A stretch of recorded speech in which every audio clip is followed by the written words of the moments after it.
Okay, we're going to take a look at the game Lest Darkness Fall, Rome in Crisis. And it was designed by Joe Miranda and Ty Bomba in 2006. And I have no doubt that the title was taken from this very fine book by Sprague de Camp called Lest Darkness Fall. And that book was about science fiction book, quite good actually, about a professor named Martin Padway who's thrown back to the 3rd century AD. And it's a very fine book. It's been continually in print, I think, since the 1940s. And anyway, the game is not about that. I think that's just where they got their title from. So it's about Rome in the 3rd century and the crisis that befell Rome, warding off the barbarians. So we'll take a look at the board encounters and a few comments. Okay, well, we've got a very basic and simple board with very large hexes showing you the Roman Empire. These units here are legions guarding the frontier, the pinkish units. The green units are the generic barbarians. Anything that isn't Roman to the Romans are called barbarians. Here we have the provinces or the kingdoms of Iberia, Armenia, and the Colchis. And over here on the far right is the Parthian Empire. And here we have the little I don't know whether you call it a city-state or not, but it's Palmyra, and there's special rules for it to come in on the game on about turn 3. Now, each turn in this game represents about 10 years, and we only have 4 turns. So each of these turns represents 10 years, but within each turn you can have multi-pulses, and these pulses can go on and on and on and on and on. More about that later. The game would end in 285 AD. The game begins in 235 AD. So, I mean, basically, Rome is just trying to ward off barbarian incursions into their empire. And you can see the game is very, very simple. Here we have one whole legion in North Africa, one single legion in Spain, and of course the legions along the frontier. So this is, I mean, a broad brush painting of Rome in the 3rd century AD. In many ways it reminds me of Fall of Rome. You've got your combat results table here right on the map. It's an all or nothing kind of table. Again, with each turn representing 10 years and a pulse representing anything from several weeks to several months, you've got very decisive results.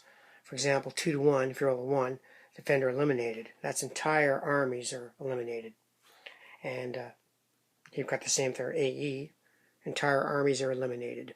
So these counters are coming straight off the board after combat. Again, this combat representing years of combat and settlement, things like that. So you've got to look at this game with a very broad brush. Let's take a look at the chits. Okay, well, there's a glance at the action chits that come with the game. This is the equivalent of cards in a CDG game. You give it all kinds of different effects: flanking move, good staff work, wild charge, agents in enemy camp, from the jaws of death, morale, beseech the gods, all kinds of things. Now, here's the kind of bad part about it all. Every time you play a chit, you have to go to the rules and look up what each chit does on this rather, 2 or 3 pages of information. And I wish the information had been organized better than it was. But as a typical magazine game, these games always seem to be rushed and underdeveloped. So I had to make my own charts and put little red dots beside each special cases, because some chits have got to be enacted right away, others you can hold. It would have been nice to have, let's say, the last 4 or 5 numbers with chits that you could had to be played, that kind of thing. It's just that when you're playing the game, you're going to find out that no matter what chit you pick it up, you have to dive to the rules to look up what each one does, because there's at least a paragraph on each chit. And look at this, like Roman cavalry vexillation reinforcement number 25. You're going to have to read that paragraph pretty well after you pick that chit. So we played this face to face, a friend of mine, and we played 2 games actually. And we found that very bothersome to be having to go back and forth from these rules. The other bad thing is, as we found out, we were playing and went online and got the living rules. We found all kinds of changes from the living rules, from the rules as published. So you can't even play the game with the original rules that came in the game. You have to go online and get the living rules, which is another pain. Just again shows the not development or rushed effort in getting this game out.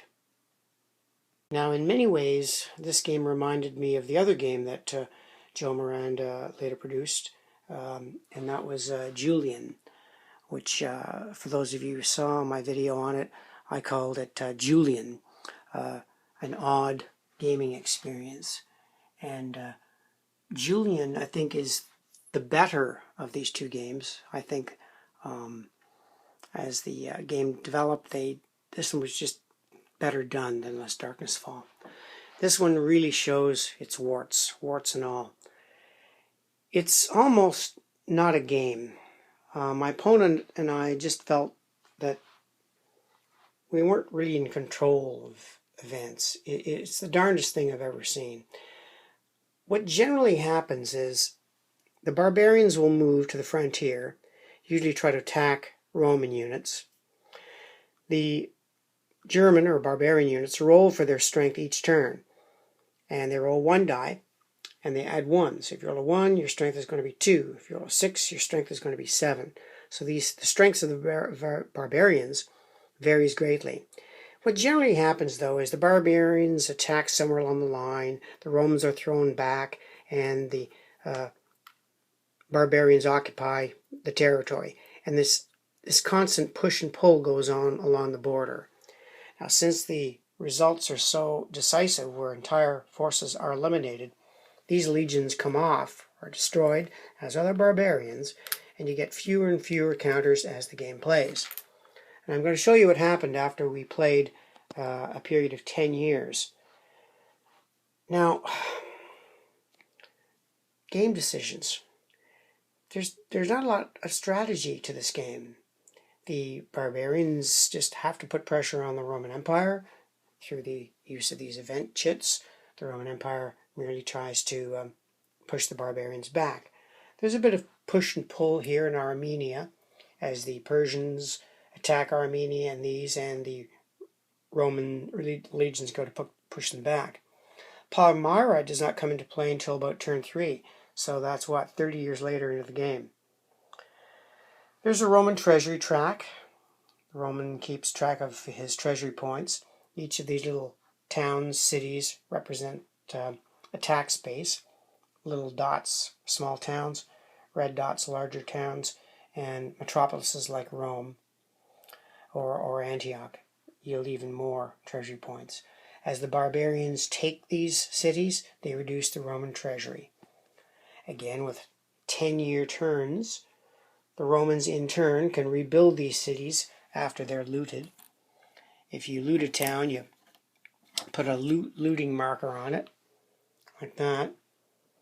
The Romans can spend a phase to start rebuilding the town, spend another phase, and the towns are rebuilt. So this is not tactical by any means. This is really, really overall. Now, each of these hexes represents, I think, 100 miles or more. And the crazy thing about this game is the zones of control are rigid. On this scale, it's amazing that zones of control would be rigid, but they are. Zones of control for the Romans do extend across the Danube and the Rhine. Zones of control for the Germans do not. So the Romans are quite comfortable in moving up and down this line, protecting their frontier. Almost looks like a World War I defense, actually. And while the barbarians try to invade it. There's special rules for the Romans moving along the Rhine and the Danube. They seem to work okay. Here's the province of Dacia, which the Romans took, and had a hard time holding it, actually, because as you can see, it bulges out in their empire. And actually, Dacia is often one of the first of the provinces to fall. And there's the Germania Decumates, which is really the other side of the Rhine. In trying to straighten their line, the Romans took that in the 1st century AD and the barbarians often can take that back too. When they do, the Roman treasury is reduced. Okay, so what happened in our game? Well, we played and played, I think, for about 2 hours. The game just seemed to go on and on and on. Now, there's a mechanism for the turn ending, and the turn ends when both of you pass. So if the Roman player passes his turn and the Roman barbarian passes his turn, the game turn ends. And you go through an administration phase, put new units on, and go into another 10-year segment. Well, this is what we did in our game. We finished the 10 years. By the way, there was almost not a counter left on the board. Literally. I think in our game, at the end of 20 years, every single Roman legion had died. Just about every single barbarian. I think in the end of 10 years, we had this crazy situation where we had a barbarian here in Gaul. He was running around burning towns. He'd burn up a town, and we'd mark it as looted. And he'd go to another town and burn it up. And then as the barbarian moved and burnt towns, the Roman would just fix them. So we just got into this loop that we just couldn't end the game. And we draw, there's a chit that does possibly end the game, and we were hoping to draw it, but we never seemed to. So I think there was a turn where we, just for 15 minutes, all we did was draw chits. Back and forth, back and forth, back and forth, back and forth, with nothing happening on the board. And we just mutually agreed, like, why don't we end this madness? We'll each pass a turn and end the turn. So we did. We passed, ended the turn. And all the dead units that were on the board, and I mean literally, there was no Roman legions anywhere. They were all dead. Looked a little silly. So it looked like for 10 years, there's no Romans left on the board. Okay. Anyway, we go to the next turn, and the Roman buys back all his legions. So he spends all his treasury point money, and you set up the game all over again with the Romans back defending their frontier. Well, then you go to the barbarians, and all you do is reset them up again. And I looked at it and said, so all we do is do this all over again? Which we did. And after a while, but we got to turn three, certain things happen. Palmyra comes alive, and she can be used in the game with more legions, stuff like that. But we'd sort of got past the point of no return. We just didn't care. So we did not finish the game, and we didn't care if we finished it, really. It's just an odd game. That's all I can say. In some ways, it's not really a game. It's almost a simulation of the fall of the Roman Empire, or the Rome in the first 2 centuries. It's almost as if the game is really just a supplement to the article that is in the magazine. Article, by the way, is pretty darn good. It's got some great maps, very good maps. Roman Empire in 211 AD. And a good covering article by Ty Bomba. Again, some really good maps. So the only redeeming feature for me in this particular magazine was the article and the maps. The game, well, I hate to use the term throwaway game, but this game would almost qualify for that. There's just not much here. I would never play it again. I'm glad I played it at least once, but I don't know. Your mileage may vary. You might think it's a great game, but I think it's the kind of game you'd only want to play once or twice and then put it away. And it comes back to my old standard criticism of magazine games. They're always underdeveloped. They're not really finished. This one does need errata. You do need the living rules to play it. We found that a bit of a pain, because then we had to make charts. We had to Xerox the charts for the chits again. Constantly looking up rules. These are the living rules, by the way, which are available online free. And I don't know. Lest darkness fall.